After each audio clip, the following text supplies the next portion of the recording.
Baik, ya. Bismillahirrahmanirrahim. Assalamualaikum warahmatullahi wabarakatuh. Selamat sore, selamat malam bagi yang di daerah Indonesia Timur dan Indonesia Tengah.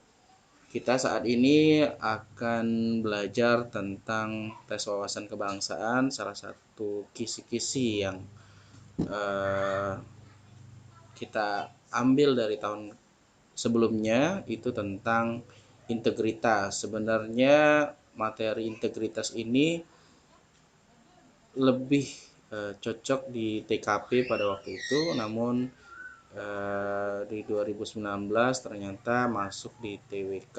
Jadi teman-teman ini eh, cukup fresh, masih banyak sekali contoh-contoh soal dan kita sudah mempersiapkan beberapa materi-materi terkait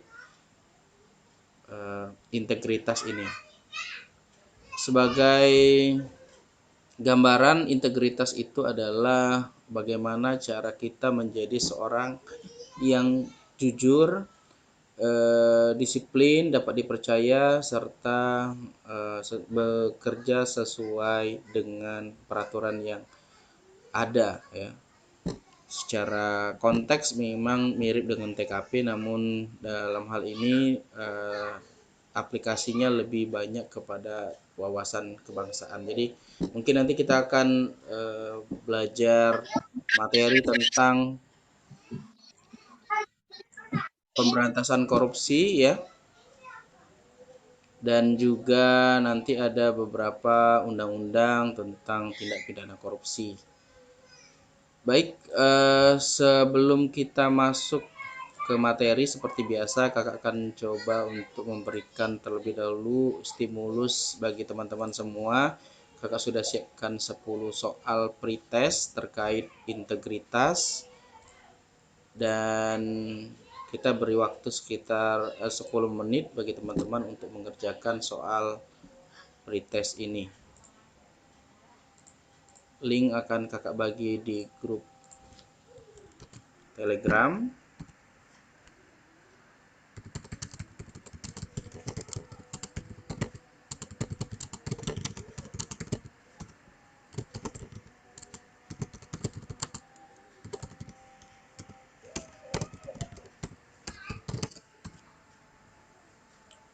Dan juga kakak akan share di Zoom chat kita. Oke, silakan sahabat semua klik link yang sudah diberikan.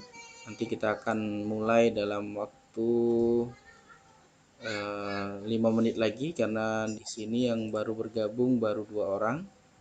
Kita tunggu ke sekitar 10 lah, ya. 10 orang kita akan mulai. Ini sudah ada 4 orang.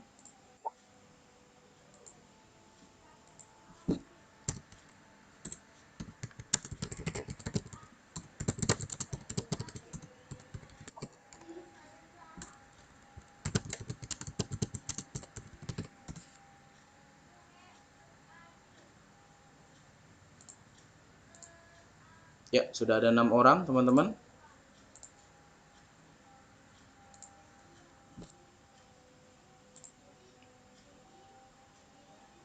Masih 4.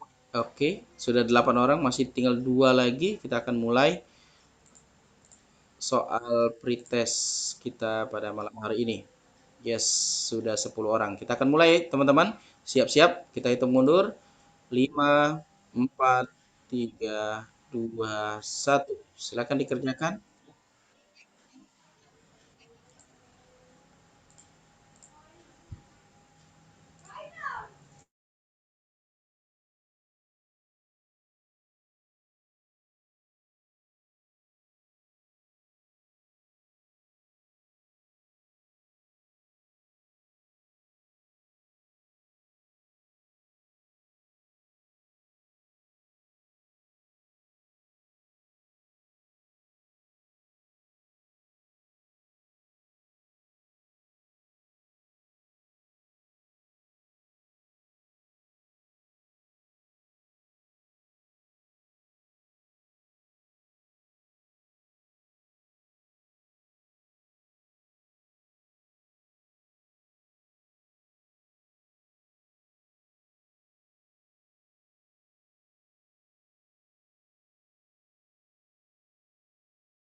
Wow, sudah ada yang berhasil menjawab dengan nilai sempurna. Ada MD, mantap ya. Kita cek di sini MD itu ada nggak ya? Siapa ya namanya MD ya? Saya Kak, Siapa ini? Coba cek dulu nih. pakai inisial Kak. Lisa D ya? Iya, Oke, kok MD? Oke, Lisa kenapa bisa dapat benar jawab benar semua gimana? Apa kalau triknya? satu soal ada yang udah pernah keluar di tryout Akbar. Oke, di Yang sahabat sembilan, CPNS ya. ya kalau nggak salah saya. Yang sembilan lagi, tadi triknya baca cepat aja soalnya. Jadi Mantap. cepat jawab kan poin tinggi gitu. Poin tinggi biar bisa diulang ketika ada Enggak, yang bukan. Kalau kuis di sini kan biasanya kalau kita cepat jawab, memang ada benar. Kalau dengan lambat jawab dan benar itu kan beda poinnya. ya betul. Nah, Dan ini apa? Dia ada senjatanya di quizzes ini. Jadi kalau kita pergunakan bisa apa? Bisa mengulang jawaban yang salah. ya itu juga. Kamu nggak pakai ya? eh Jujur pakai satu. Jadi saya benar Oke, 9 sebenarnya. siap siap, mantap, nggak apa-apa. Jadi ini juga ada Ahmad. Ahmad dari kemarin ya benar terus ya. Boleh deh. Nanti kita em, ngobrol lagi dengan MD, dengan Lisa. Sekarang ke Ahmad. Ahmad gimana em, pendapat Ahmad tentang soal ini? Apakah sudah sering keluar atau seperti apa? Ahmad bisa bersuara, open mic. Kok hilang ya? Oh, hilang nih. Keluar dia. Jadi di sini ada Ahmad dan MD yang menjawab dengan nilai sempurna ya. Yang lain masih lumayan, ada Ki, ada Lid, ada Nala. Tiga-tiganya dapat nilai skor yang sama tapi beda kecepatan menjawab saja. Kemudian ini masih menyusul ada Bintang ya, masih mengerjakan. Ahmad masih bisa join, oke masuk lagi di Zoom meeting kita. Ahmad bisa open mic atau kalau enggak share pengalamannya di Zoom chat saja. Apa yang pendapatmu tentang soal ini? Apa sudah pernah? Sinyal hilang-hilang kak. Oke, nggak apa-apa. Jadi bisa di share atau diketik di kolom chat. Nah, Nurlaila tidak bisa ikut kuisis sinyal hilang. Masya Allah, sayang ya. Nanti kalau memang teman-teman request, kita juga untuk yang tidak bisa ini kan juga hanya berapa ya? Hanya 13 berarti ya yang bergabung di kelas malam ini. Kalau memang memungkinkan kita jadwalnya hari apa saja dengan kakak-kakak mentor yang lain. Coba kakak cek sebentar. Untuk Platinum 6 Selasa, Rabu, Jumat. Nah, hari Kamis bisa kita pakai teman-teman untuk latihan soal ya. Jadi kuisisnya kita buka dari pagi ya sampai siang untuk yang pretest, kemudian yang post test dari siang sampai sore. Tidak bisa ikut kuis, sinyal hilang kak. Ini yang tadi ya. Ahmad gimana? Sudah diketik pendapatnya tentang soal yang kakak keluarkan di pretest ini?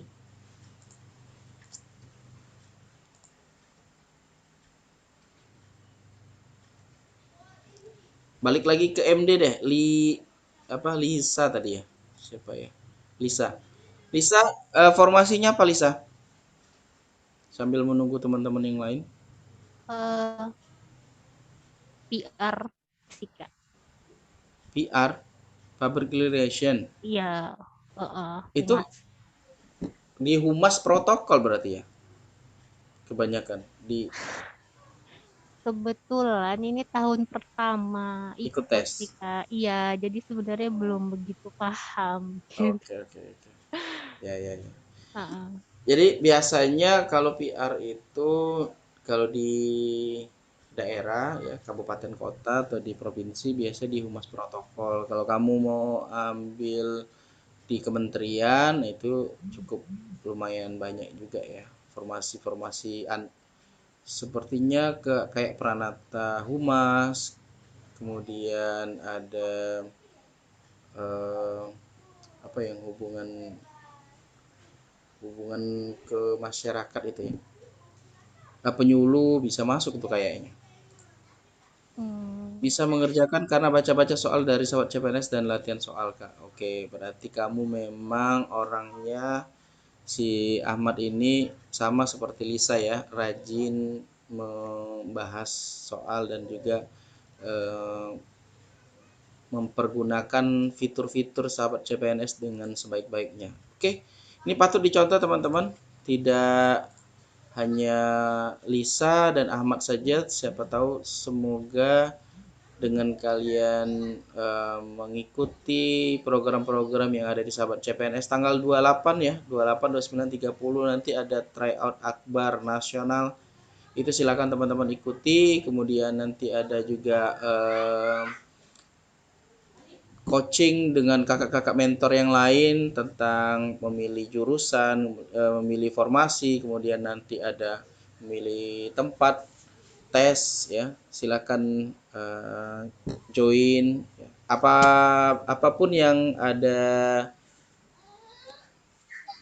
program-program yang ada di sahabat CPNS silakan teman-teman ikuti karena ini sangat bermanfaat sekali. Kakak pikir terlepas kakak sebagai salah satu mentor di sini, tapi memang tim dari sahabat CPNS memang di benar-benar profesional membuat sistem pembelajaran baik yang harian, kemudian mingguan maupun latihan-latihan soal yang benar-benar banyak ya.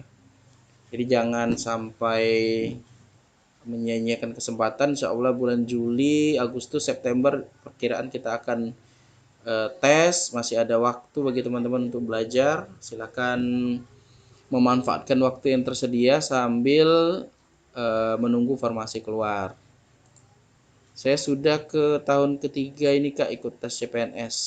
Ya, mudah-mudahan tahun ini rezekinya Ahmad dan teman-teman di grup Platinum 6 bisa mengikuti jejak kakak-kakak yang lain ya. Kakak tes PNS itu 7 kali, jadi jangan patah semangat ya. Tapi jangan mengikuti jejak kakak sampai 7 kali ya, karena kita tidak tahu seperti apa ya tantangan-tantangan ke depan. Usahakan tahun ini harus lulus. Kenapa? Kakak kasih gambaran sedikit sebelum kita masuk ke materi ya. Tahun ini ternyata P3K tidak hanya guru teman-teman, tapi ada formasi teknis dan juga ada formasi kesehatan di beberapa tempat ya. Seperti di Bangka Belitung sendiri sudah dirilis bahwa untuk tenaga teknis P3K pun ada. Nah, oleh karena itu, tahun ini yang memang ada kesempatan untuk bisa mengikuti tes CPNS, silahkan manfaatkan waktu dengan sebaik-baiknya dan memaksimalkan potensi dari teman-teman semua. Ya, karena tahun depan kemungkinan besar semua tidak ada lagi tes CPNS, semua tes P3K. Ya, termasuk tenaga kesehatan dan teknis. Oleh karena itu, jangan lewatkan kesempatan ini. Dapat formasi di luar kota pun silakan diambil. Dapat ternyata dapat di tempat yang jauh misalnya kita ada di Sumatera ternyata tempat tesnya ada di Kalimantan atau di Sulawesi atau di Papua, maka silakan diambil ya. Jangan pilih-pilih istilahnya itu tempat yang nyaman ya. Usahakan jadilah PNS dulu, baru nanti kita akan berpikir langkah ke depan. Jadi karena formasi CPNS ini makin tahun makin sedikit dan juga semua rekrutmen akan diarahkan kepada P3K, termasuk yang sekarang bekerja sebagai honorer atau PHL di instansi-instansi pemerintah. Oleh karena itu tetap semangat ya, mudah-mudahan ada formasinya tahun ini, kejar ya sampai dapat, bila perlu keluar dari zona nyaman kalian ya, fokus untuk mengejar mimpi menjadi ASN. Itu tips dari kakak dan motivasi sedikit dari kakak terkait formasi dan jangan memilih-milih tempat ya. Hari ini kita akan belajar tentang integritas.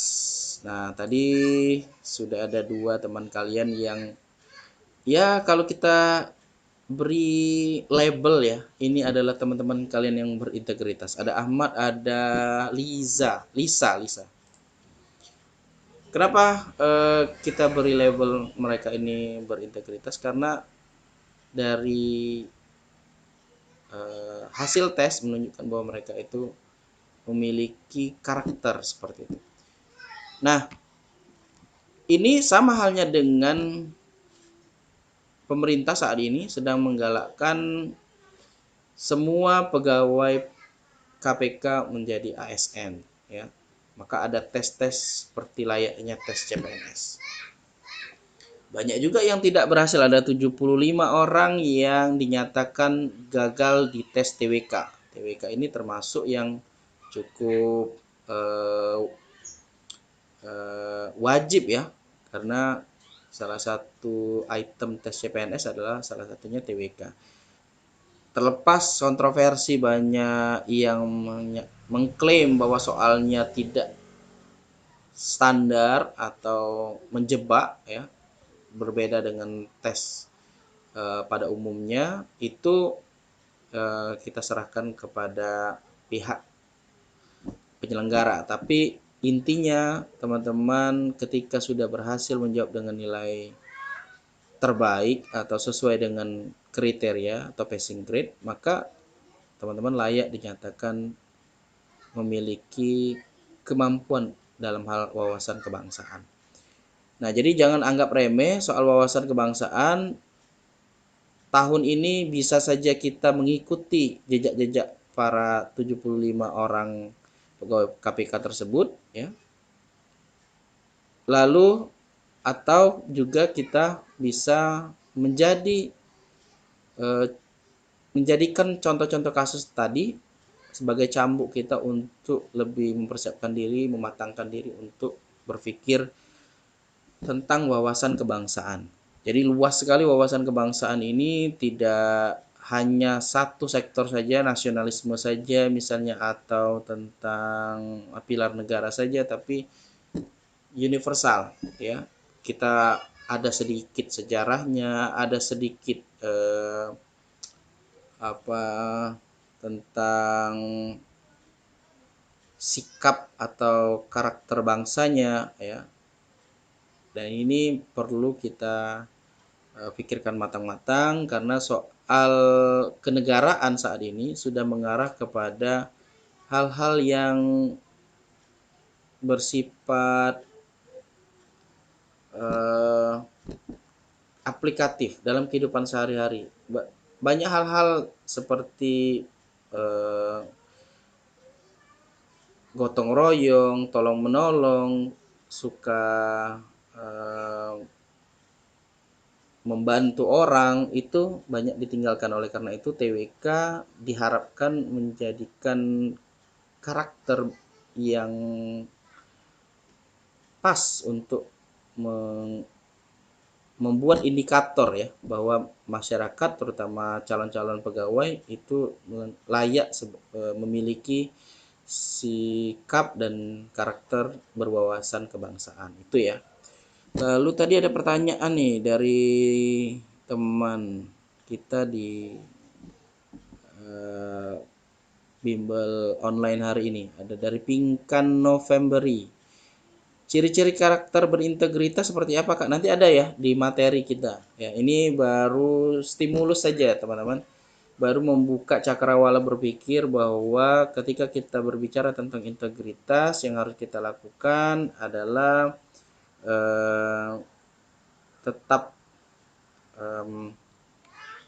sesuai dengan aturan, lalu bersikap jujur, sopan, tidak menggunakan wewenang untuk hal-hal pribadi seperti itu ya. Nanti tapi secara textbook ya, secara teoritis akan disampaikan di materi hari ini. Baik, kita bahas terlebih dahulu ya. Kita cek ya. Di dalam pretest kita sudah ada 17 peserta yang menjawab dari 20 peserta yang mengikuti pretest. Cukup lumayan, walaupun masih di bawah 50 peserta, namun sudah bisa mewakili beberapa peserta yang ada di tergabung di dalam Platinum 6. Dan ini secara rata-rata teman-teman mendapatkan nilai 75% dari semua peserta yang menjawab pretest ini. Jadi pukul rata artinya teman-teman sudah di atas passing grade TWK ya. Namun kan masih ada yang lemah, masih ada yang kurang, masih ada yang perlu untuk gali lagi dalam hal integritas. Baik, Kakak izin share dulu nih pretest pembahasan kita ya. Share screen, pretest, oke. Teman-teman bisa lihat materi kita pada hari ini? Bisa, Kak. Oke, lanjut ya. Jadi di dalam soal pretest kita ada 10 soal ya. Isinya adalah bagaimana cara kita bersikap layaknya seorang yang memiliki karakter berintegritas. Yang pertama soalnya, seseorang yang berintegritas adalah seorang yang bertindak secara konsisten baik perkataan maupun perbuatan. Ini kan apa ya, pengertian lah ya gitu ya. Artinya apa yang kita ucapkan ya kita lakukan. Orang yang mengucapkan janji kan, kalau ASN teman-teman kalau dilantik jadi CPNS maka ada namanya sumpah jabatan di situ. Nah, ketika kita bilang bahwa kita jujur, patuh, siap bekerja, mengabdi kepada negara dan segala macam, maka ya, harus kita lakukan, harus kita kerjakan sesuai dengan apa yang kita janjikan tadi. Nah, sikap dan perilaku sesuai dengan aturan yang berlaku ya. Jadi kita pun bekerja atau melakukan sesuatu itu harus sesuai dengan aturan. Di bawah ini yang bukan merupakan sikap seorang yang memiliki jiwa integritas. Jadi di sini kata kuncinya untuk soal ini adalah kata bukan ya teman-teman. Hati-hati, di sini ada kata bukan. Kata bukan ini berarti kecuali ya, sama artinya dengan kecuali. Menghargai waktu ini adalah karakter berintegritas. Jadi salah satu cirinya adalah menghargai waktu. Kemudian bertanggung jawab juga adalah ciri atau karakter orang yang berintegritas. Kemudian memiliki prinsip dalam hidup juga adalah ciri atau sikap seorang yang berintegritas. Rela berkorban demi negara ini bukan karakter integritas, ini lebih ke nasionalisme. Kemudian jujur dan dapat dipercaya adalah, kalau jujur sudah pasti berintegritas ya. Berarti ini adalah karakter berintegritas. Berarti hanya satu jawaban yang bukan sikap atau karakter seorang yang memiliki integritas, yaitu D. Kalau di dalam pembahasan sahabat CPNS Semua jawaban di atas adalah ciri seorang yang memiliki integritas kecuali jawaban D karena rela apa ini? Rela berkorban demi negara merupakan ciri seorang yang berjiwa nasionalisme. Oke, lanjut. Nomor 2, baru-baru ini terjadi penangkapan tangan ya, terjadi penangkapan tangan terhadap beberapa oknum kepala daerah di berbagai provinsi dan kabupaten yang mengejutkan publik. Jadi ini dibuat sebuah framing cerita terlebih dahulu ya. Boleh teman-teman baca dan cari kata kuncinya, boleh juga langsung kepada soalnya. Tapi karena kalau kita latihan, kita baca dulu dari atas ya. Beberapa kepala daerah dibawa ke gedung KPK dengan menggunakan rompi oranye khas KPK. Malah melempar senyum dan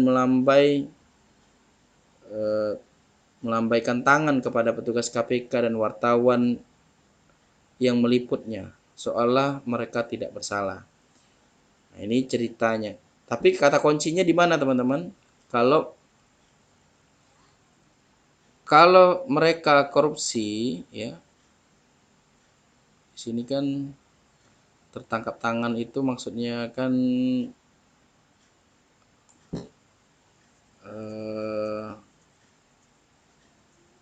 apa? Kalau dalam istilah KPK itu tertangkap tangan itu memang barang buktinya ada di pada waktu penangkapan ya. Dan bisa saja ini tentang kasus korupsi atau suap atau gratifikasi seperti itu. Nah, tapi bukan itu yang jadi pertanyaan ya. Tapi pada kata ini malah mereka melempar senyum dan melambaikan tangan ya. Seolah-olah mereka tidak bersalah. Nah, ini kata kunci di dalam soal ini. Hal ini pada dasarnya sesuai dengan tatanan dan pandangan hidup bangsa Indonesia ya. Hal ini pada dasarnya tidak sesuai ya dengan tatanan dan pandangan hidup bangsa Indonesia, khususnya Pancasila sila keberapa. Jadi kalau ini berhubungan dengan korupsi ya, maka sudah kemungkinan besar kita akan memilihnya sila kelima, teman-teman. Karena ini kan seperti yang Kakak jelaskan kemarin, ini antara manusia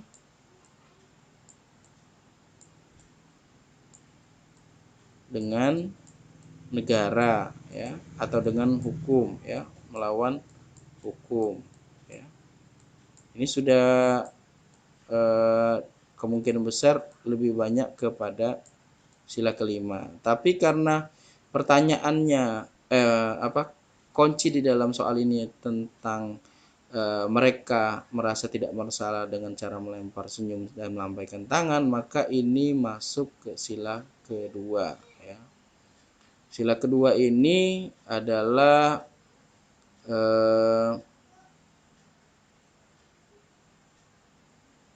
hak asasi manusia sebenarnya ya, lebih kepada hak asasi manusia, tapi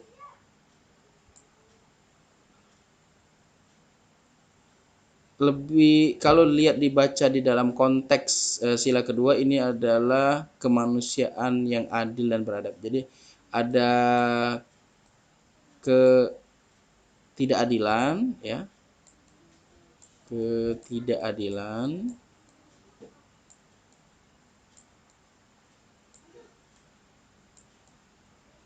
dan ada sikap yang beradab.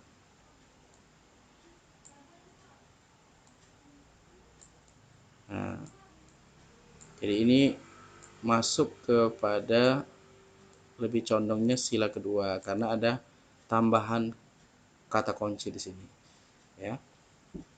Jadi kalau di dalam pembahasan sahabat CPNS, sikap merasa tidak bersalah, tebal muka itu menunjukkan kurangnya nilai adab kesusilaan yang dimiliki oleh koruptor seperti kasus di atas, dan ini melanggar sila kedua yaitu kemanusiaan yang adil dan beradab ya.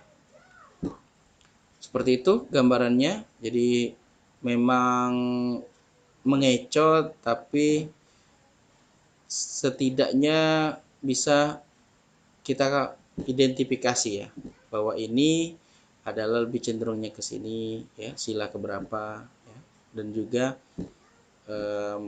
alasannya. Oke, lanjut soal yang ketiga. Pada tahun 2010 mencuat istilah ruang tahanan mewah ya. Ruang tahanan tersebut milik seorang terpidana kasus suap. Dalam penyelidikannya, petugas menemukan berbagai fasilitas yang melebihi tahanan lainnya, antara lain tempat tidur, kulkas, ruang tamu, sofa, radio tape, dan serta meja kerja. Bahkan satuan tugas menemukan ruang karaoke yang dilengkapi dengan televisi. Ini cerita ya, cerita dirangkaikan dulu.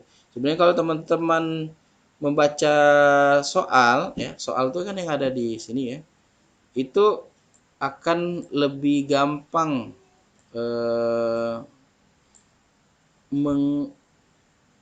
memahami soalnya. Jadi saran dari kakak ketika ketemu dengan soal TWK, bacanya baca soal dulu, baru baca teks, baca ceritanya, ya, dan langsung ambil kata kuncinya. Nah, jadi di sini dikatakan bahwa di dalam soal jika dikaitkan dengan HAM di dalam Pancasila, temuan ini merupakan penyimpangan sila keberapa. Kalau HAM sekali lagi ini kan sila kedua, teman-teman. Ya. Ini HAM, ya.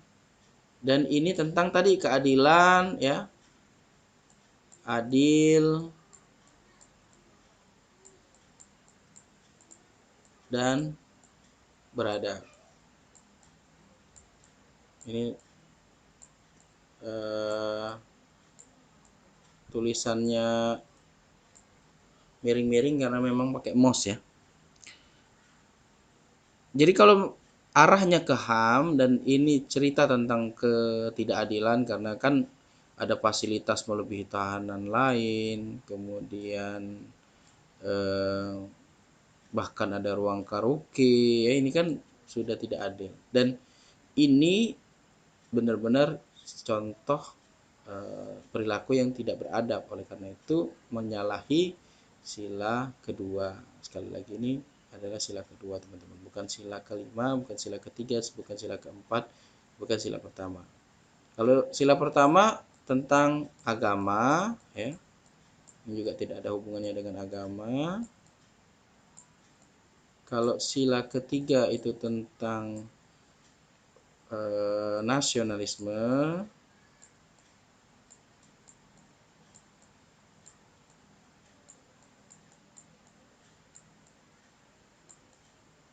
Kemudian sila keempat tentang demokrasi.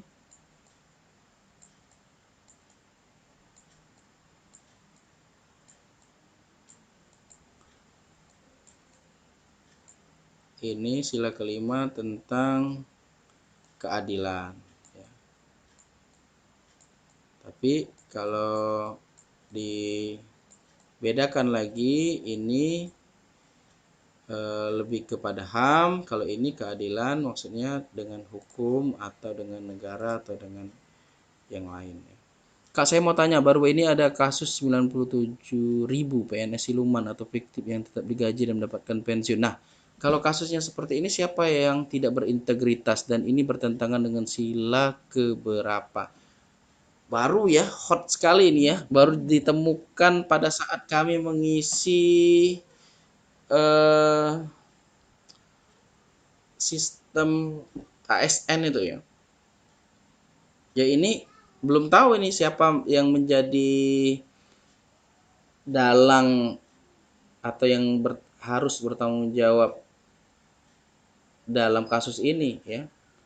BKN selaku instansi pembina kepegawaian harusnya yang bertanggung jawab. Tapi lagi-lagi BKN pasti akan menyalahkan pihak kabupaten kota dan provinsi atau instansi atau lembaga yang menjadi pemilik dari pegawai negeri tersebut. Jadi pasti ini akan saling hujat menghujat atau serang menyerang ya, merasa sudah sesuai dengan prosedur ya, pasti akan terjadi seperti itu. Tapi secara konteks ini sebenarnya bukan human error. Ini karena sistem membuat kita yang saat ini sudah tidak terdaftar sebagai ASN itu masih menjadi masih dianggap atau direkap sebagai pegawai, baik itu yang masih aktif maupun yang sudah pensiun. Oleh karena itu lebih kepada sistemnya. Nah, sistem ini dibuat sebenarnya yang bertanggung jawab secara umum itu adalah BKN, teman-teman. Jadi untung saja terjadi setiap berapa tahun sekali ya ada selalu updating, namanya updating pegawai. Di situ akan ketahuan PNS-PNS yang ternyata tidak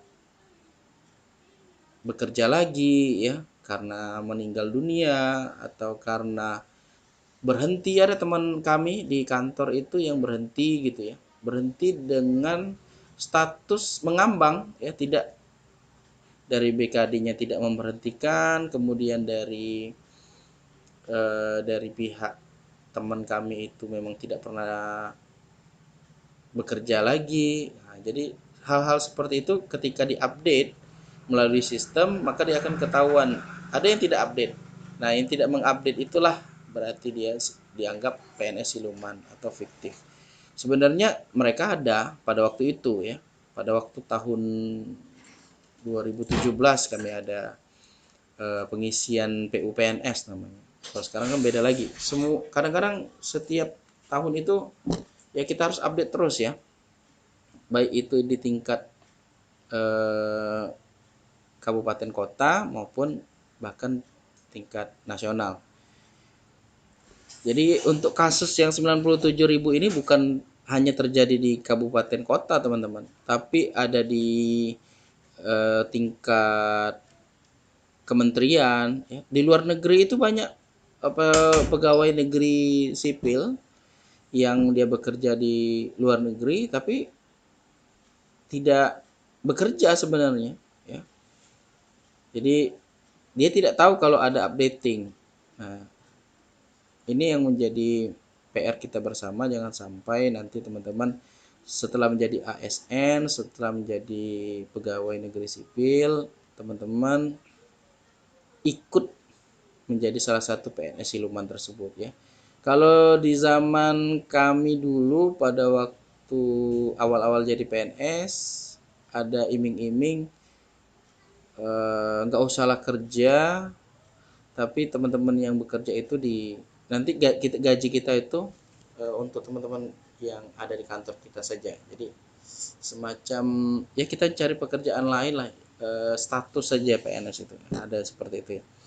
Tapi itu jangan ditiru teman-teman, sekali lagi kita berusaha menjadi ASN ini tidak mudah, menjadi abdi negara ini banyak menyingkirkan para pesaing yang hebat-hebat. Oleh karena itu saat diamanahkan menjadi ASN sebaiknya kita menjaga menjaga cita-cita itu, menjaga komitmen itu. Nah, siapa yang tidak berintegritas? Ya, orang-orang yang siluman itu yang sebenarnya yang tidak berintegritas. Kalau mau dicari yang tidak berintegritasnya ya, bukan pegawai BKN-nya atau dari BKD-nya, bukan. Karena mereka sudah sesuai dengan peraturan yang berlaku. Jadi seperti itu, dan ini bertentangan dengan sila keberapa. Jadi karena ini berhubungan dengan hukum ya, ini kan ada konsekuensinya ketika mereka digaji padahal mereka tidak bekerja lagi. Itu kan ada nanti ada pengembalian atau hal-hal yang nanti secara hukum akan ditindak seperti itu. Nah, ini berarti berhubungan dengan sila kelima. Tapi kalau nanti di dalam konteks soal ceritanya mereka foya-foya menikmati hidup boros ya, itu bisa jadi sila kedua. Seperti itu ya. Ini siapa yang bertanya? Febri ya. Lanjut kita ke soal nomor, oh ini pembahasannya dulu nih. Jadi di dalam pembahasan yang disampaikan atau yang dikutip dari sahabat CPNS, temuan tersebut merupakan penyimpangan sila kedua, kemudian kemanusiaan yang adil yang beradab. Sila kedua itu mengandung jaminan terhadap HAM, salah satunya hak kesederajatan dalam hukum. Ruang tahanan mewah merupakan wujud diskriminasi atas perlakuan berbeda dengan dalam hukum. Seharusnya tahanan memiliki ruang tahanan yang sama sehingga terwujud kesederajatan hukum. Jadi kesamaan hukum ya, tidak tabang pilih. Jadi itu masuk sila kedua. Soal nomor 4. Suatu hari Pak Noval, seorang pejabat teras suatu instansi, sedang memacu mobilnya menuju Bandara Soekarno-Hatta, mengejar pesawat pagi. Hari itu dia harus mengikuti rapat penting di Medan. Tiba-tiba ada sepeda motor yang memotong jalannya. Lalu tabrakan itu tidak bisa dihindarkan. Pemuda yang naik motor tersebut jatuh dan pingsan. Pak Noval menelpon ke Medan bahwa ada masalah dan tidak dapat mengikuti rapat. Kemudian menolong korban dan membawa ke rumah sakit sehingga korban bisa ditolong. Nah, sepenggal kisah di atas itu merupakan pengamalan nilai integritas dalam kehidupan sehari-hari. Nah, kalau misalnya ada soal tentang seperti ini berarti kita wajib membaca kisahnya ya. Jadi harus dibaca dari awal. Jadi ada sesuatu soal yang tidak perlu kita baca dari awal, cukup membaca soalnya sudah bisa dijawab. Ada yang memang harus dibaca. Jadi ini harus kita baca lagi, dan ini adalah cerita seorang yang pejabat yang ingin rapat ya. Jadi beliau ini ingin rapat ini juga penting, tapi karena ada tabrakan dan itu melibatkan Pak Noval, maka ia meng-cancel ya, atau tidak mengikuti rapat tersebut ya, dan berusaha menolong korban. Jadi itu kata kuncinya. Kira-kira apakah dia jujur? Ya, belum tentu ya, karena cerita ini tidak bercerita tentang kejujuran ya. Apakah Pak Noval berani? Karena kondisinya yang menjadi korban itu adalah akibat dari tabrakan dengan Pak Noval sendiri, maka ini bukan tindakan yang berani. Ini tindakan kalau tindakan berani itu kita tidak ada hubungan dengan kasus, tiba-tiba kita menyuarakan, tiba-tiba kita membantu orang, tiba-tiba kita seperti superhero lah, ini berani namanya. Apakah Pak Noval peduli? Ya, bisa jadi ya, Pak Noval bisa saja peduli. Kita keep dulu peduli karena beliau menolong korban. Menolong itu juga salah satu kepedulian. Apakah Pak Noval kerja keras? Tidak. Di sini tidak ada menyatakan bahwa Pak Noval kerja keras. Ya. Lalu apakah Pak Noval bertanggung jawab? Ya, sudah pasti Pak Noval bertanggung jawab karena dia juga menolong korban. Nah, di antara peduli dan tanggung jawab, mana yang lebih relevan di dalam cerita ini? Yang lebih relevan itu adalah bertanggung jawab, teman-teman. Ya. Soal nomor 4 ini pernah ada di grup Telegram channel member SKN. Pernah ngerjain soalnya. Oh, oke. Jadi bisa semua lah ya. Kalau di dalam pembahasan, sikap Pak Noval tersebut merupakan bentuk pengamalan nilai integritas, yaitu tanggung jawab. Nah, jadi salah satu nilai integritas itu adalah tanggung jawab. Karena Pak Noval orang yang bertanggung jawab dan ia mau menanggung akibat dari perbuatannya. gitu ya. Termasuk kalau misalnya kita ada salah, kalau kita orang yang berintegritas, kita mau minta maaf dan mau memperbaiki kesalahan kita. Ya, itu juga bagian dari integritas. Soal nomor 5, seorang yang berintegritas adalah seorang yang bertindak secara konsisten dan utuh. Konsisten itu artinya sesuai antara omongan dan perbuatannya. Dan utuh ya, tidak sebagian. Baik melalui perkataan maupun perbuatan. Sikap dan perilakunya sesuai dengan aturan, kode etik dan standar operasional yang sudah ditetapkan. Serta sesuai dengan undang-undang. Di bawah ini yang bukan, sekali lagi ini kata bukan, ya, merupakan sikap seorang yang jiwa integritas. Cinta tanah air, lagi-lagi ini mirip ya berarti ya soalnya ya, dengan soal keberapa tadi. Jadi ini sudah pasti bukan ya. Yang ini oke, ini oke, oke, oke. Jadi yang salah itu yang A. Kalau di dalam soal pembahasan yang bukan itu cinta tanah air karena dia adalah jiwa nasionalisme. Oke, nomor 6. ASN dalam bertindak harus sesuai dengan atau berlandaskan peraturan yang berlaku dan menjamin kerahasiaan negara sesuai dengan sumpah jabatan yang melekat. Nah, tindakan ini dikenal dengan istilah apa ini dalam bahasa Inggris ya. Jadi ada beberapa pendekatan dalam bahasa Inggris kita sebut dengan approach. Ada pendekatan secara psikologi, ya, ada pendekatan dengan filosofi, ya, ada pendekatan secara konstitusional, artinya sesuai dengan aturan, atau legal itu aturan, atau pendekatan secara sosial, atau pendekatan secara keagamaan. Nah, dari jawaban ini sudah pasti arahnya kepada yang C, teman-teman. Karena legal dan konstitusional itu kan berhubungan dengan peraturan, ya, peraturan yang ada di instansi tersebut. Kalau di dalam pembahasan tindakan ASN sebagai aparatur negara berdasarkan tindakan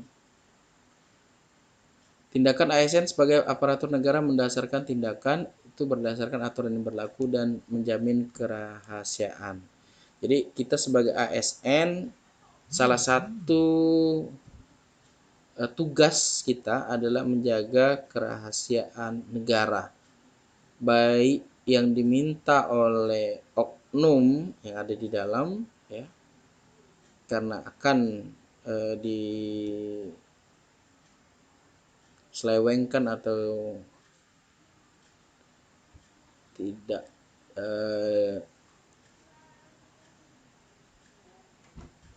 akan dipergunakan secara tidak bertanggung jawab gitu ya, atau juga terhadap negara lain ya, jadi informan negara lain. Nah, itu tidak boleh kita lakukan sebagai ASN.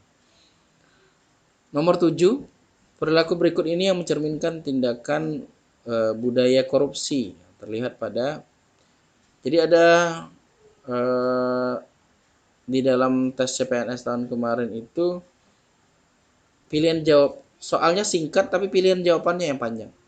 Pilihan jawabannya itu yang membuat kita harus menjawab berulang-ulang atau membaca berulang-ulang, sehingga itu juga menghabiskan waktu. Nah, ini salah satunya, tapi ini versi pendek. Nanti di post test kalau nggak salah ada beberapa soal yang jawabannya panjang-panjang, ya, soalnya pendek, jawabannya panjang-panjang. Dan kita diminta untuk mengidentifikasi kira-kira kasus di bawah ini A, B, C, D, E itu adalah yang mana yang sesuai dengan soal. Nah, contoh ini adalah tindakan budaya korupsi. Menyerobot antrian itu budaya korupsi atau bukan? Kan ya, ini disiplin, ya, tidak disiplin. Atau menyerobot antrian ini karakter tidak mematuhi aturan ya, tidak sabar ya, itu juga bagian dari sikap ya. Tidak membuat KTP di kelurahan.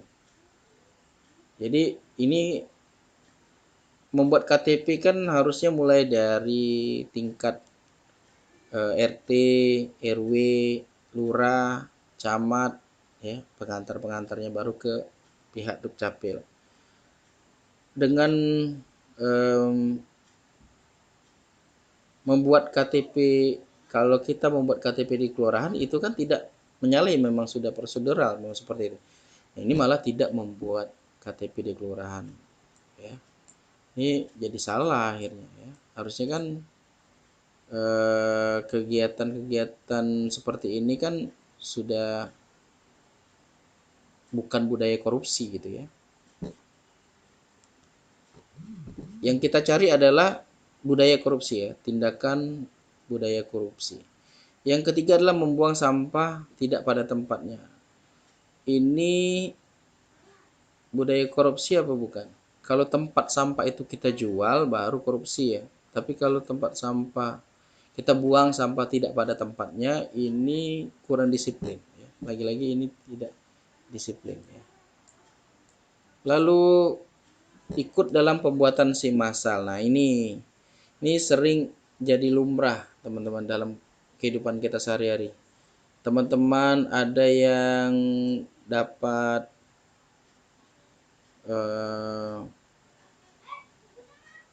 bantuan ya, terus kita karena teman dekat di penyelenggara bantuan tersebut, akhirnya kita dapat kuponnya misalnya, ngikut antri. Nah, itu jadi budaya korupsi, budaya KKN ya, akhirnya membuat korupsi. Begitu juga dengan si massal ini. Si massal ini sekarang jadi lumrah karena ada peraturan dari dulu, bahkan ya ada peraturan yang cukup memberatkan para pembuat SIM. Salah satunya misalnya tes tertulis, tes praktek ya. Prakteknya pun harus pakai kendaraan di tempat tes tersebut, tidak bisa pakai kendaraan kita yang notabene kita gak terbiasa pakai itu.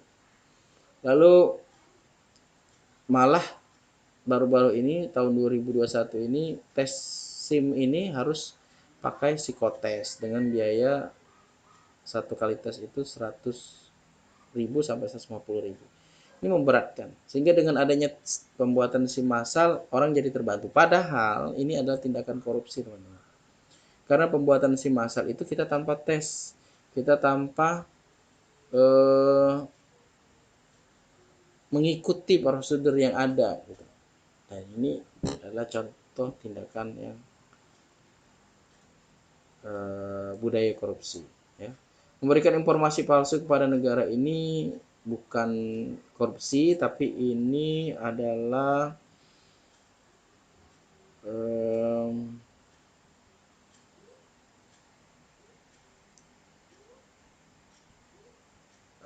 apa ya, kayak informan gitu. Jadi tindakannya itu bukan korupsi tapi merugikan negara juga dia, tapi bukan korupsi. Ya. Jadi jawabannya adalah D. Kalau dalam pembahasan pembuatan SIM massal biasanya menyalahi aturan dan wewenang ada dalam peraturan pembuatan SIM, dan menyalahkan wewenang itu adalah termasuk tindakan budaya korupsi. Lalu soal ke-8 berikut ini yang mencerminkan budaya korupsi yang sepatutnya tidak boleh kita lestarikan. Nah, lagi-lagi ada kata yang membuat kita bingung, itu adalah kecuali. Artinya berikut ini kan yang mencerminkan, berarti yang tidak mencerminkan. Kita ubah ini kata, hilangkan kata kecualinya, kita ganti dengan di atasnya itu tidak mencerminkan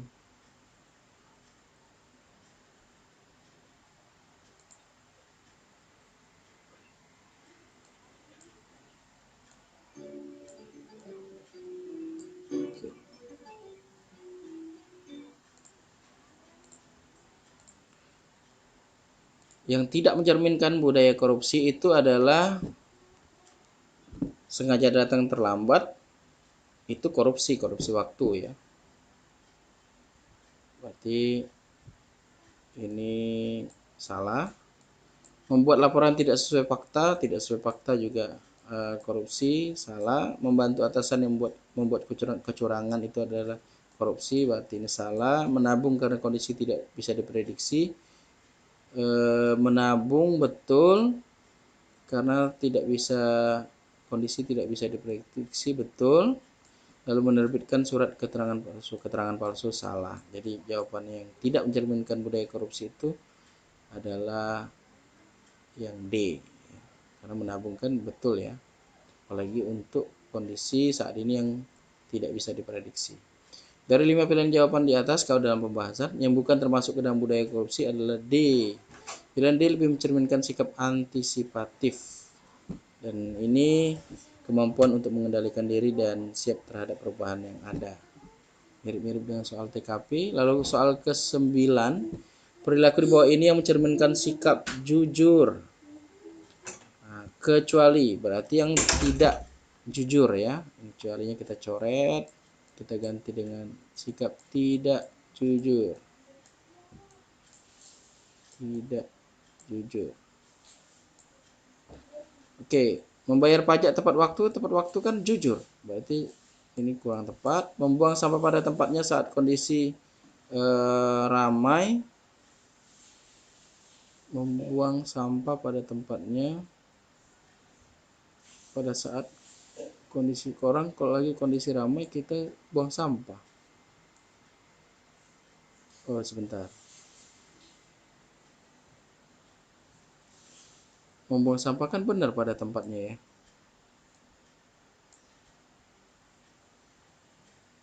Oke, kita keep dulu ini. Menyampaikan keluhan yang benar sesuai dengan yang kita rasakan kepada dokter. Ini jujur. Berarti ini kita kan cari yang tidak jujur ya. Meminta izin kepada atasan sesuai kondisi tanpa mengada-ngada. Jujur ini berarti. Membawa mobil dengan kecepatan yang ditentukan ini jujur. Kalau yang tidak jujur berarti ini ya, membuang sampah pada tempatnya saat kondisi ramai. Kita lihat pembahasannya.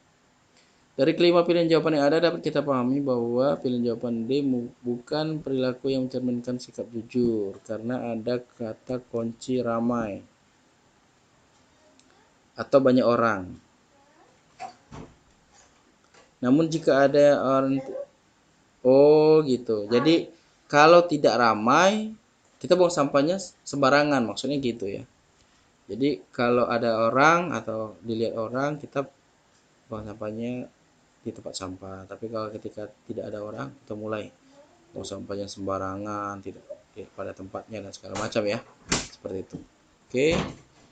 Nomor 10, sebagai Bupati Kutai Timur, Pak Andi memberikan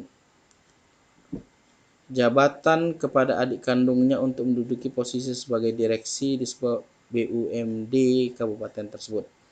Bentuk penyalahgunaan wewenang atas jabatan yang melekat pada penyelenggara negara untuk kepentingan keluarga atau kolega dapat digolongkan sebagai tindakan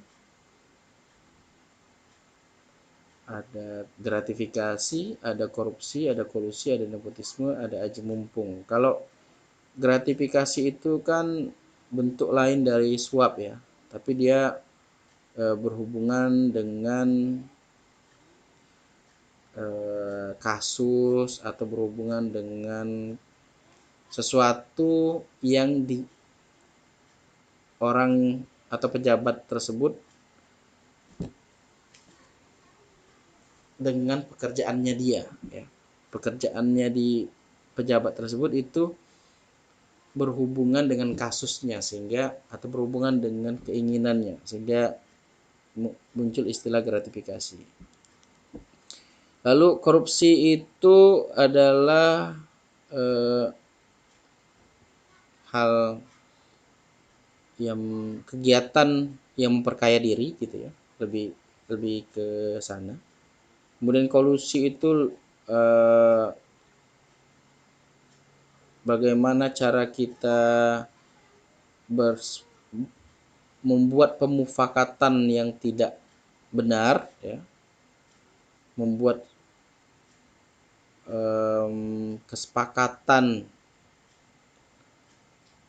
yang tidak baik, ya, dan itu karena ada alasan atau iming-iming, ya, itu kolusi.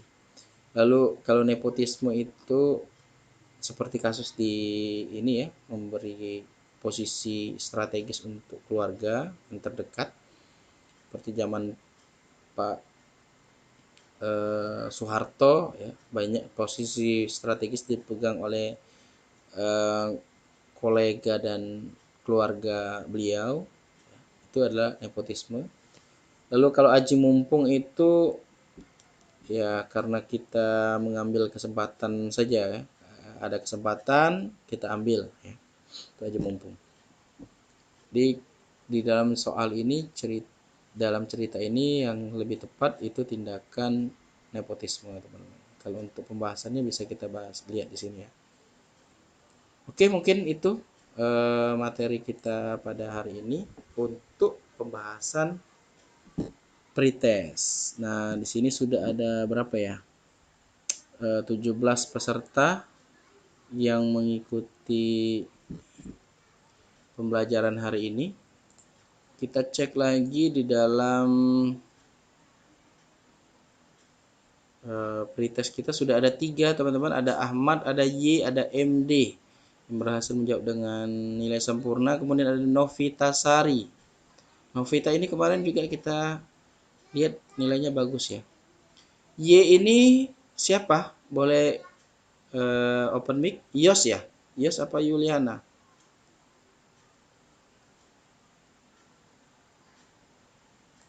Silakan.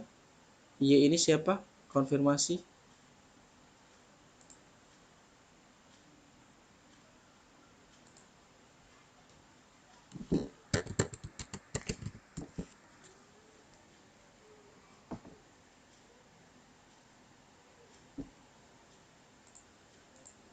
Oke, nggak ada, ya. Nggak ada yang mau mengaku, ya. Padahal nilainya bagus, ya.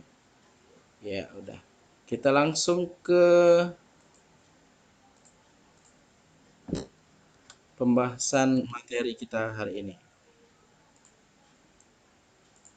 Sudah kakak siapkan materi tentang integritas.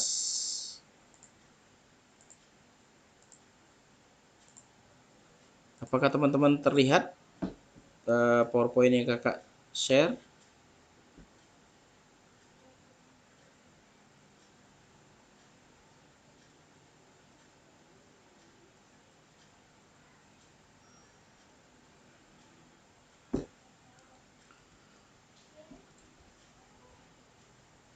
Tidak ada yang kasih komentar, ya kita langsung saja. Terlihat, Kak.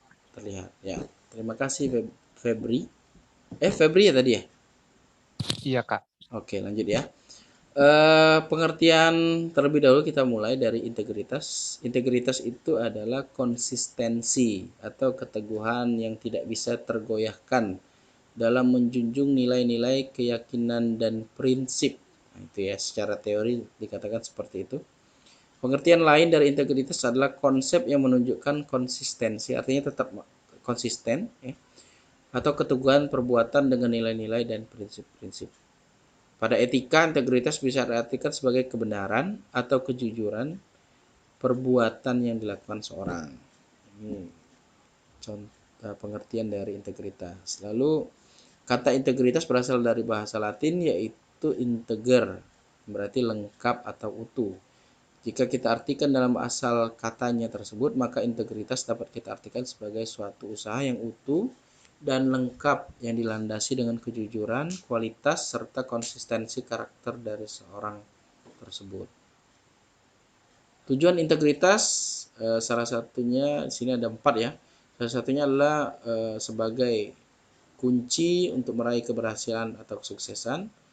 Jadi indikator di luar negeri, ya, orang yang banyak diterima di perusahaan, itu salah satu poin tertingginya dari 100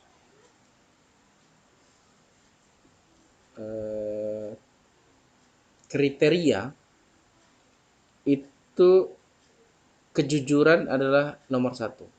Jadi orang tidak akan eh, dinilai dari ijazahnya di luar negeri, tapi ya, orang tidak akan dinilai dari skillnya, orang tidak dinilai dari latar belakang keluarganya, tapi orang pertama kali dinilai dari kejujurannya. Banyak alat-alat tes untuk mengetahui bahwa kita jujur atau orangnya tidak jujur. Yang kedua adalah integritas itu membuat manusia bisa memimpin dan dipimpin. Dengan kita menjunjung tinggi konsistensi, dengan kita menjunjung tinggi peraturan yang ada, ya, maka kita bisa siap memimpin maupun dipimpin. Integritas juga membuat akhirnya lahir sebuah kepercayaan. Orang, kalau di dalam agama Islam, orang yang baik itu adalah yang paling jujur. Karakter yang paling baik itu adalah jujur. Nah, jujur ini membuat sebuah kepercayaan, membuat sebuah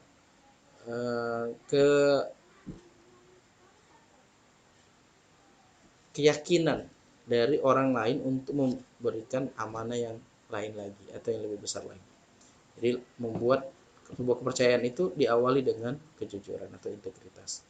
Lalu integritas juga melahirkan prestasi. Dengan berintegritas kita akhirnya membuat suatu karya, membuat sebuah prestasi. Ciri-ciri integritas, tadi ada teman-teman yang bertanya, apabila berjanji selalu menepati, tidak pelin-pelan dan taat asa, memiliki komitmen yang teguh dan bertanggung jawab, satu kata satu perbuatan, jujur dan terbuka, menghargai waktu, menghargai prinsip dan nilai-nilai yang diyakini, dan lain sebagainya. Karakteristik integritas itu ada 5, ada ketulusan, ada konsisten, ada keteguhan hati, penuh semangat, dan optimis.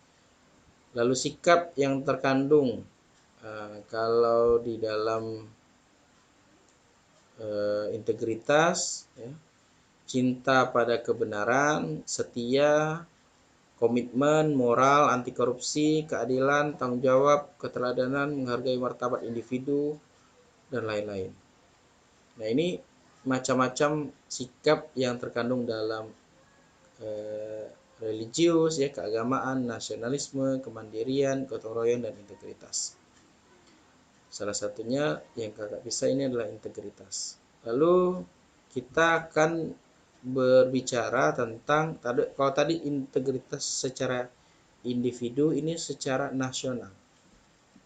Bahwa ada sebuah strategi nasional tentang pencegahan korupsi, namanya Stranas PK, di mana fokusnya ada 3. Pertama, perizinan dan tata ruang, kemudian keuangan negara, dan penegakan hukum dan reformasi birokrasi. Secara umum bisa kita katakan, yang pertama perizinan dan tata niaga. Kenapa kita fokus ke strategi pemberantasan korupsi? Karena di situ bersentuhan langsung dengan masyarakat dan pelaku usaha.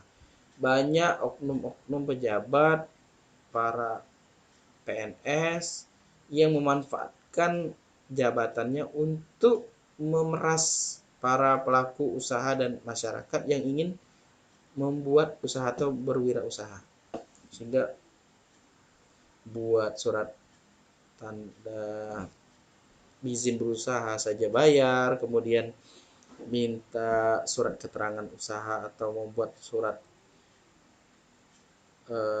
pernyataan dari lurah atau kades berbayar, seperti itu. Nah, ini mulai di era saat ini, ya, kita tidak lagi mengurus izin itu repot dan juga mengeluarkan banyak biaya.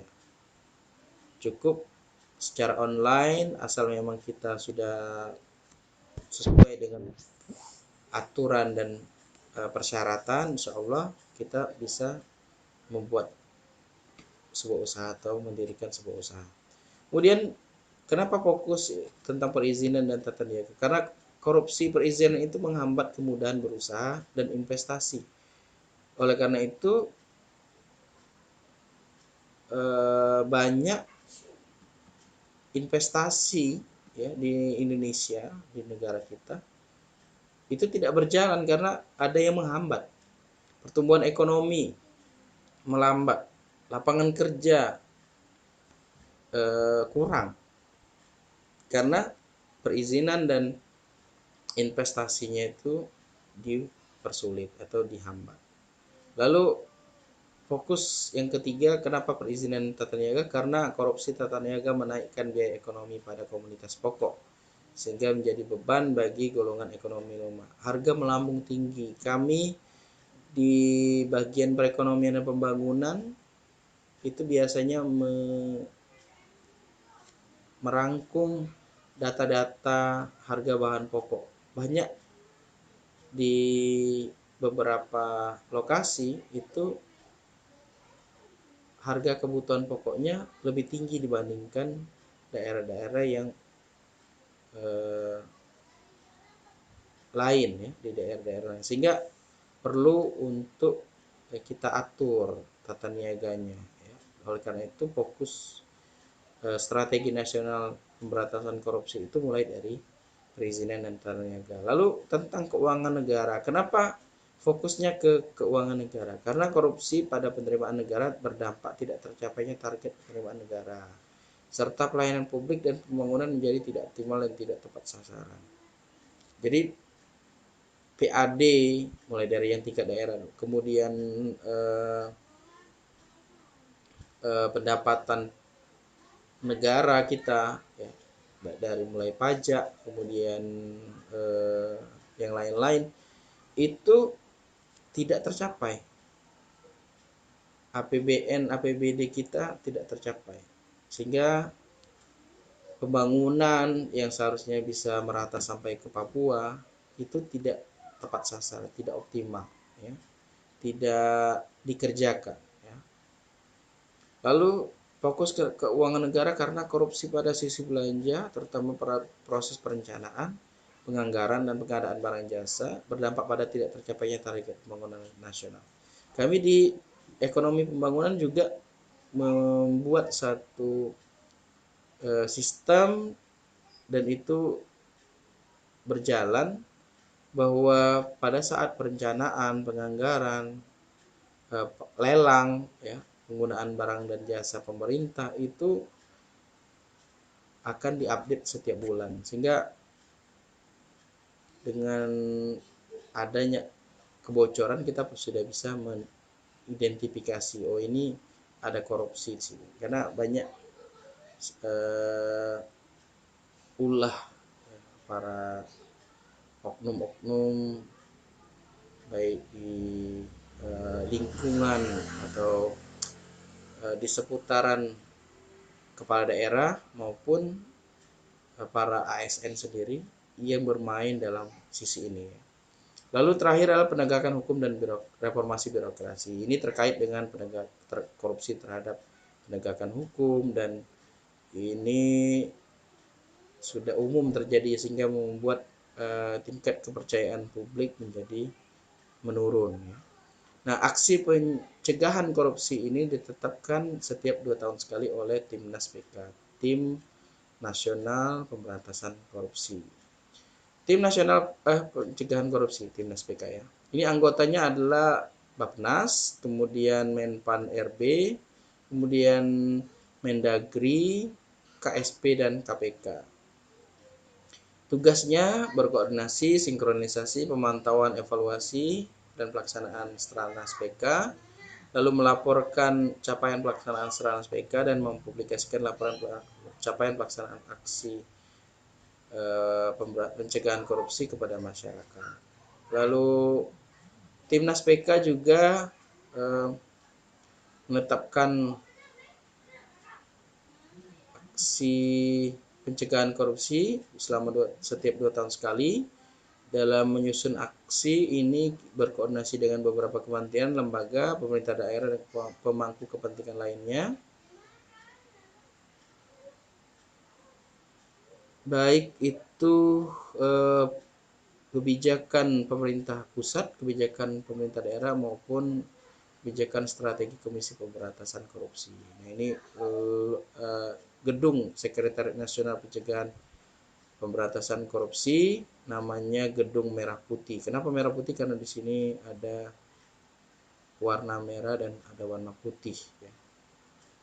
Lalu sejarah singkat dan penjelasan umum tentang Komisi Pemberantasan Korupsi.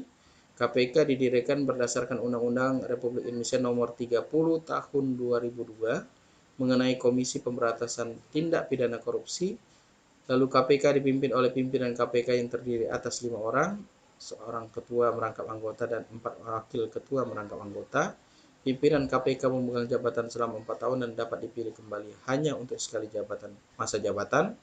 Dalam pengambilan keputusan, pimpinan KPK bersifat kolektif kolegial, maksudnya secara umum merujuk kepada sistem kepemimpinan yang melibatkan para pihak yang berkepentingan dalam mengeluarkan keputusan atau kebijakan melalui mekanisme yang ditempuh, bisa musyawarah untuk mufakat atau pemungutan suara dengan mengedepankan semangat kebersamaan. Jadi tidak bisa pimpinan KPK itu mengambil keputusan sepihak, harus kolektif kolegial.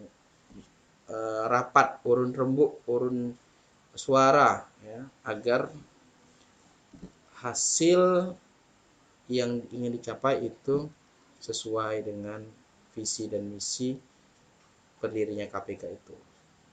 Pimpinan KPK dari masa ke masa ada yang masih ingat siapa? Pertama tahun 2003 sampai 2007 itu Taufikur Rahman Ruki.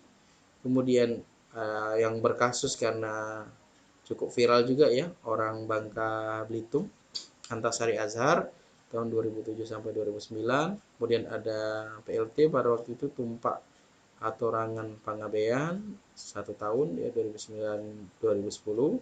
Lalu ada Busro Mukodas tahun 2010 sampai 2011.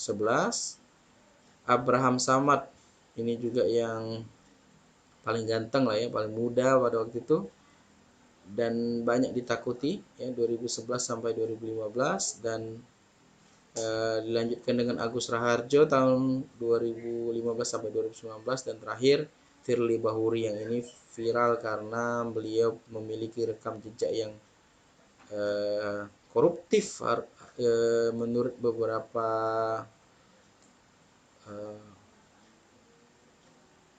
aktivis di ICW, tapi ternyata dipilih oleh anggota dewan sebagai ketua KPK periode 2019-2023. Kak, saya heran kenapa beberapa pegawai KPK yang notabene ujung tombak bangsa dan ketika melakukan tes banyak yang gagal. Apakah ini mencerminkan tidak berintegritas? Sebenarnya KPK sekarang bukan hanya soal-soal wawasan kebangsaan di KPK sendiri tidak hanya berhubungan dengan korupsi, kolusi dan nepotisme, tapi lebih kepada bagaimana cara pemahaman mereka bernegara. Nah, diindikasikan atau dikhawatirkan para 75 pegawai KPK yang tidak lulus CWK, wawasan kebangsaan ini, terdampak radikalisme, terdampak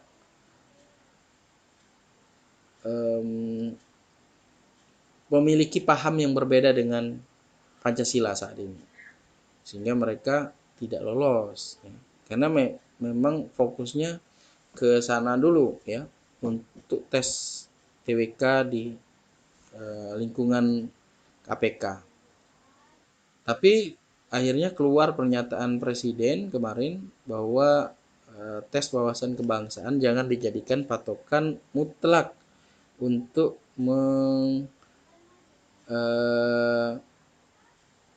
nonaktifkan para pegawai KPK yang sudah ada sebelumnya.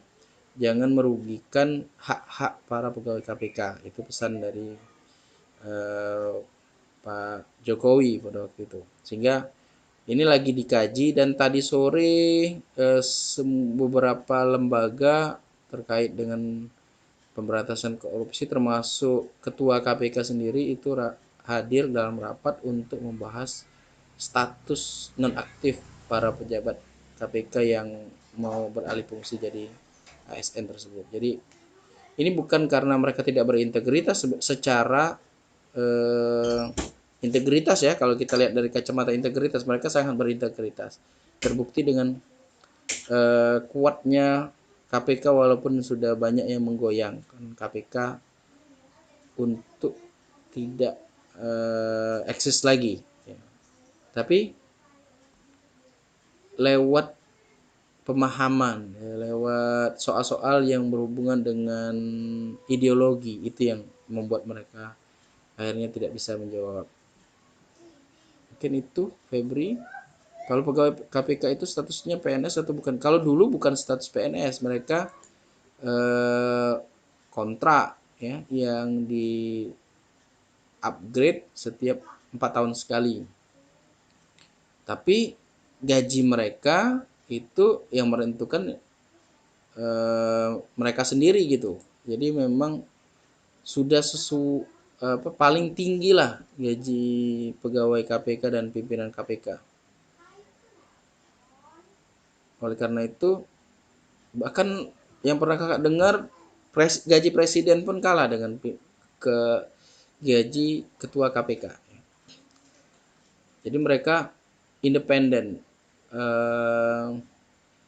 Ini sama seperti Komisi Perlindungan Ibu dan Anak, KPAI. Nah, itu seperti itu. Ya, jadi mereka bukan PNS. Tapi sekarang mau di PNS-kan supaya ketika ada sesuatu yang bocor ya, sesuatu yang penting ya, tidak bocor, maksudnya seperti itu. Karena harus kalau di dalam sistem PNS itu berjenjang ya, harus melapor ke sini. Jadi kalau pada waktu itu mereka punya hak imunitas sudah dihilangkan, lalu mereka punya kemampuan untuk menyadap segala kegiatan dan aktivitas para pejabat negara itu juga dihilangkan. Nah, sekarang mereka mau dialihfungsikan menjadi ASN dengan harapan mereka bisa dikontrol seperti itu. Itu indikasinya ke arah sana. Nah, tugas dan wewenang KPK sendiri ini silakan teman-teman baca, ada tugas dan ada wewenang. Jadi koordinasi dengan instansi yang berwenang melakukan pemberantasan tindak pidana korupsi itu tugas KPK. Mengkoordinasikan penyidikan dan penuntutan tindak pidana korupsi itu wewenang KPK, dan bisa dibaca-baca lagi dan update lagi ya tentang undang-undang KPK yang baru. KPK dan KPAI sebenarnya lembaga apa sih, Kak? Maksudnya independen itu mereka dibentuk dengan di bawah langsung oleh presiden. Tapi kalau misalnya ASN atau jadi lembaga negara, mereka di bawah kementerian ya. Dalam hal ini misalnya Kemendagri atau Kemenpan RB seperti itu. Jadi mereka di bawah kementerian kalau dia berstatus sebagai lembaga pemerintah. Tapi kalau lembaga independen langsung lapor ke presiden, tidak lewat menteri atau lewat apa yang ini tuh ya, Muldoko nih, KSP ya, seperti itu. Kalau Bank Indonesia apakah lembaga pemerintah? Bukan. Bank Indonesia itu lembaga di bawah World Bank, Bank Dunia. Jadi mereka tidak bisa diintervensi oleh negara. Itu hebatnya Bank Dunia ya.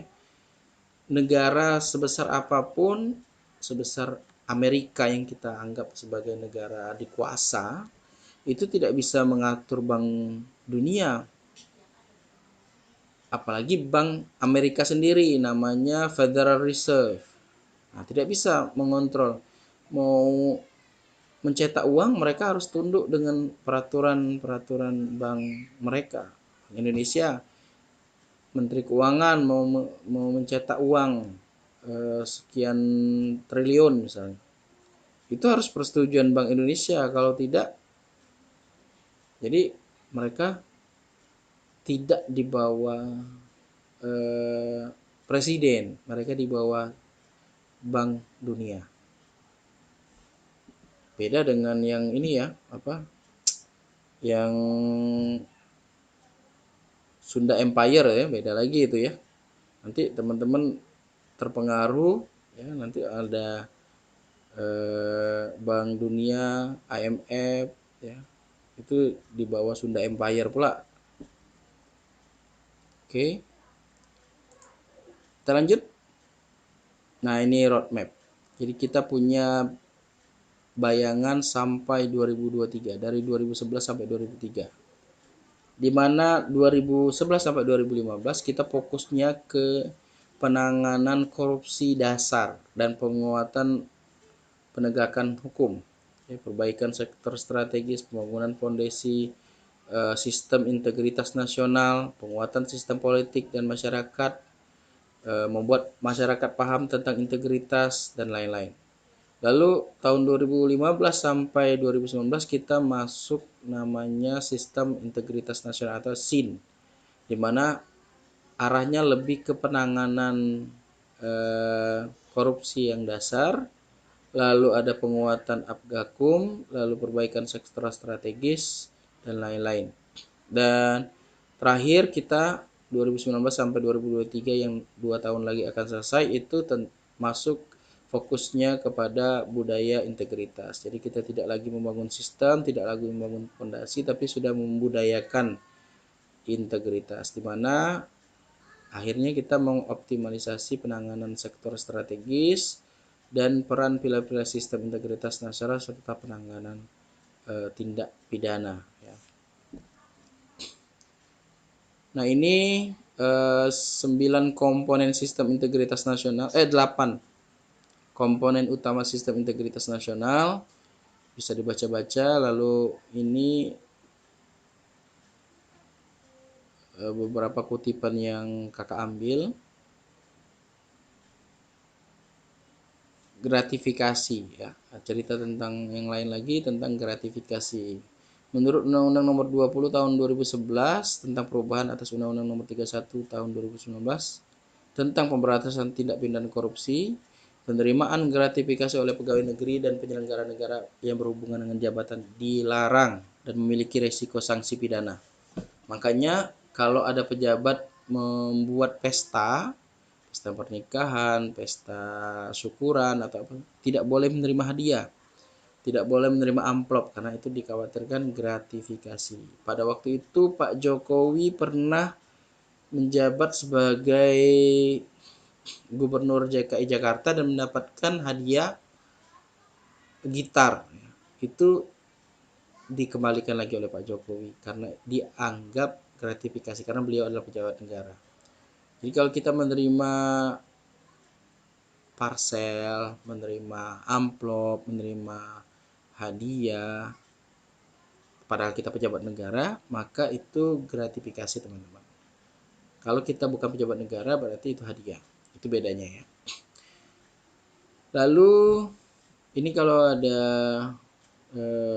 laporan tentang gratifikasi bisa ke upg.kkp.go.id.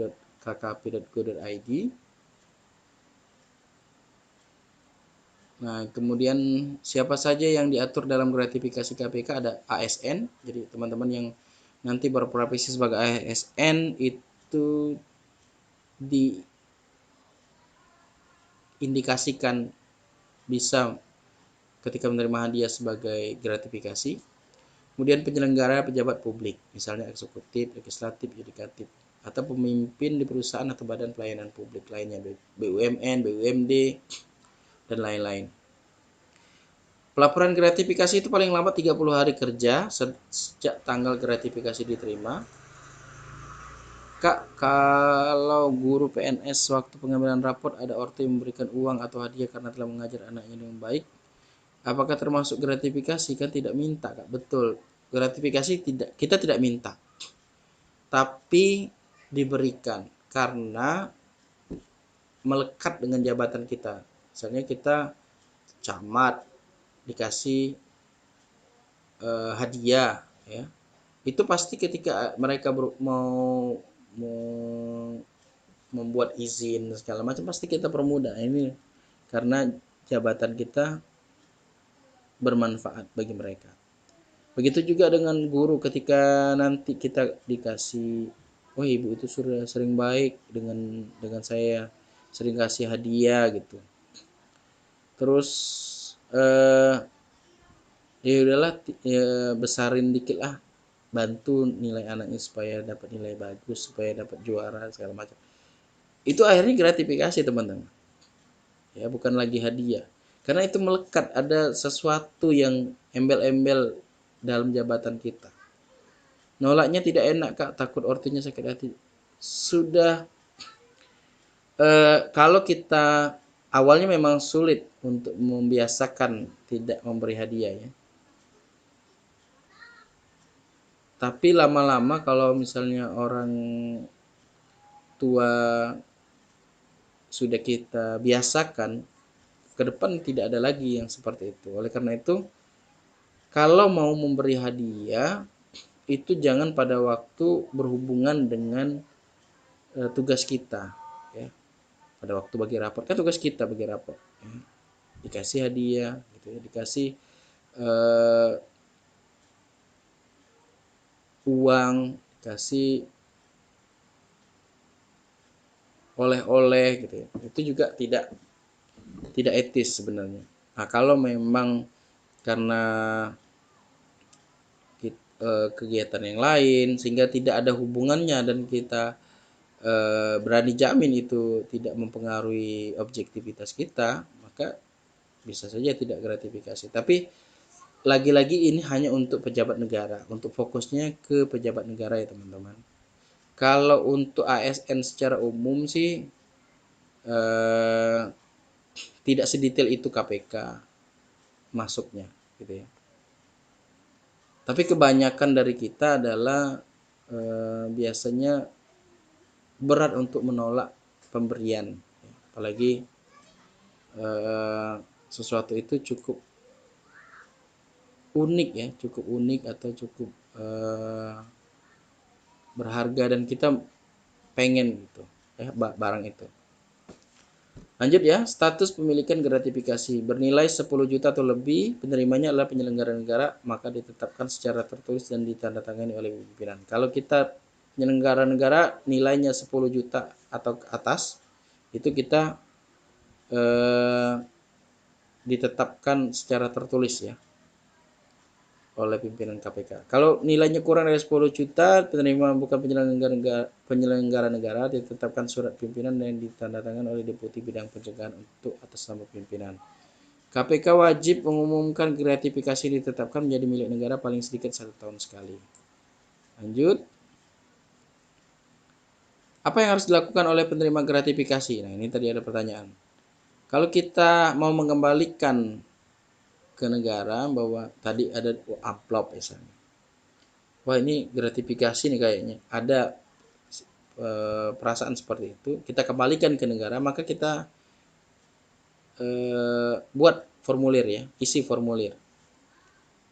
Datang ke KPK, isi formulir. Nah, jika nanti diidentifikasi oleh pegawai KPK, kalau ternyata memang terindikasi gratifikasi, maka dikembalikan ke negara. Nah, kalau dalam bentuk uang disetor ke rekening KPK, kalau dalam bentuk barang diserahkan kepada Ditjen Kekayaan Negara dan kantor perwakilan untuk nanti dilelang, teman-teman. Kalau kita mau membeli barang tersebut, misalnya barang itu cukup unik ya, misalnya oleh-oleh dari Korea misalnya, karena kita senang K-pop, orang tua kita, orang tua murid kita memberikan kita oleh-oleh dari Korea, kita pengen membeli itu supaya tidak dianggap gratifikasi, maka kita bisa tebus barang. Nah, KPK menawari penyetor untuk menyerahkan uang sebagai kompensasi atas barang tersebut. Kata-kata penyelenggara negara sebenarnya merujuk ke mana sih, Kak? Penyelenggara negara itu adalah pejabat eselon 1, 2, 3, 4 kalau dalam tatanan pemerintahan, atau eh,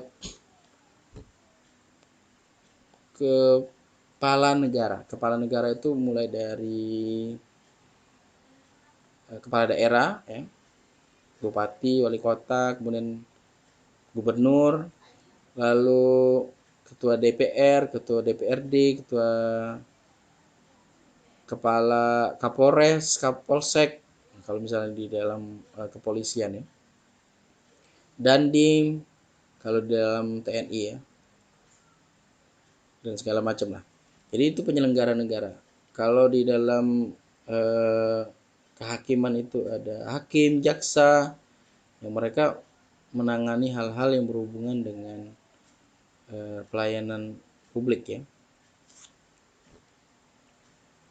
Lanjut, ini rujukan peraturan pemberantasan korupsi tahun 2005 nomor 6, ya, tahun 2005 tentang perubahan atas peraturan Komisi Pemberantasan Korupsi nomor 2 tahun 2014. Lalu nilai integritas ke dalam aparatur sipil negara itu, kalau tadi secara umum, ini dalam aparatur sipil negara itu berpikir, berkata, bertindak, bertingkah laku dengan baik dan benar, serta memegang teguh kode etik dan prinsip-prinsip moral. Lalu tindakan bertindak dengan konsisten, dengan berlandaskan norma dan kode etik profesi, bekerja dengan penuh tanggung jawab dan transparan. Dalam implementasi pelayanan kita ada 4S, senyum, sapa, sopan, santun.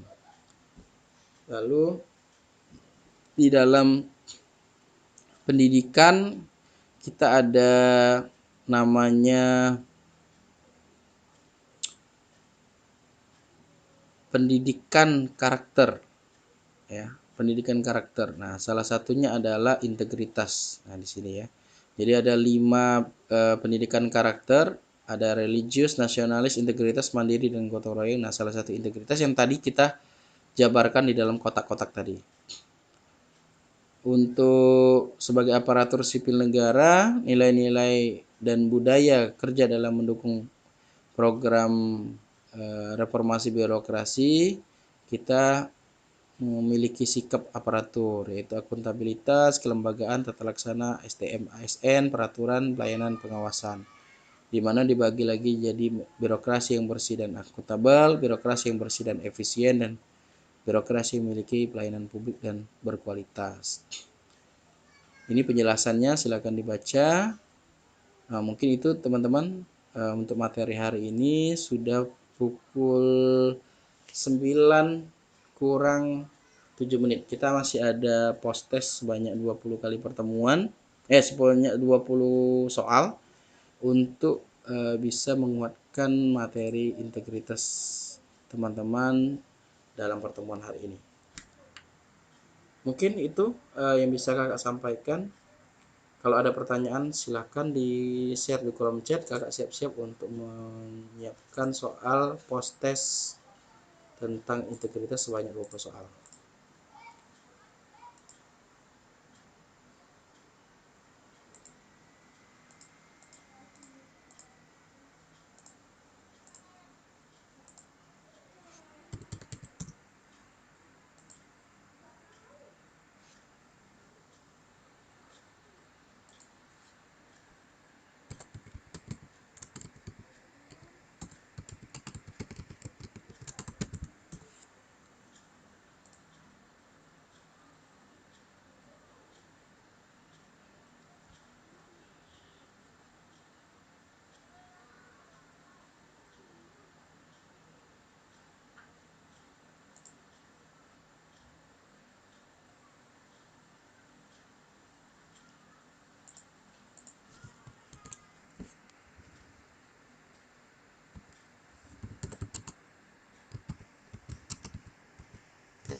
Oke, sudah di-share di dalam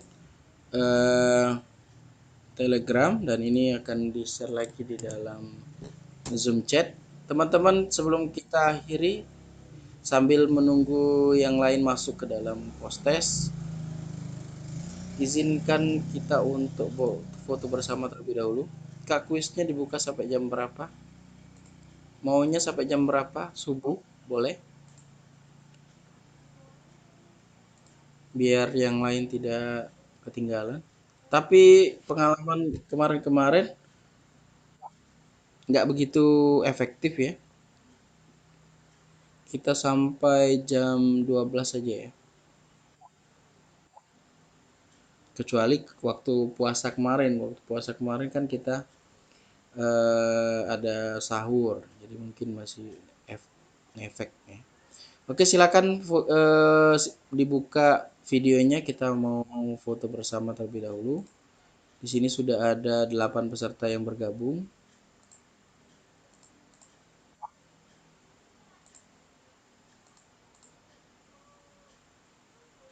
Ya, ada Maria Gabriela sudah membuka videonya, ada Samsuri. Yang lain ditunggu partisipasinya. Ada Febri. Oke. Baru 3. Ada Lisa, ada Dwi, ada Sesi 2, Nurlita, Polkes. Ada Yos, ada Fani, ada Tasya. Belum ada nih videonya.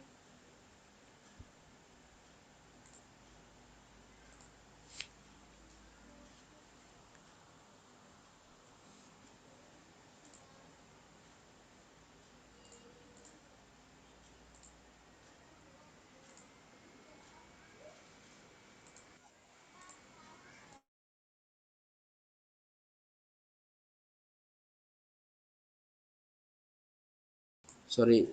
Kita foto bersama terlebih dahulu ya. Silakan tersenyum dan berikan pose smile sebaik-baiknya. Kita hitung 1, 2, 3. Ya, sudah di capture. Kita kirim ke Telegram. Sekali lagi. 1, 2, 3. Ya, terima kasih. Kita kirim lagi.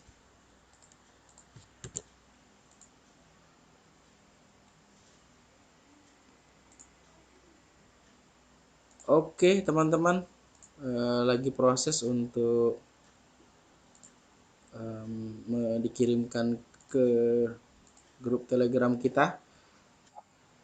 Sudah ada 10 yang bergabung di dalam post test kita malam hari ini. Semoga berhasil menjawab dengan nilai terbaik. Oh iya kak, kita tinggal berapa pertemuan lagi? Kita tinggal 1 pertemuan lagi ya, Feb. Besok minggu depan itu materi tentang bahasa Indonesia.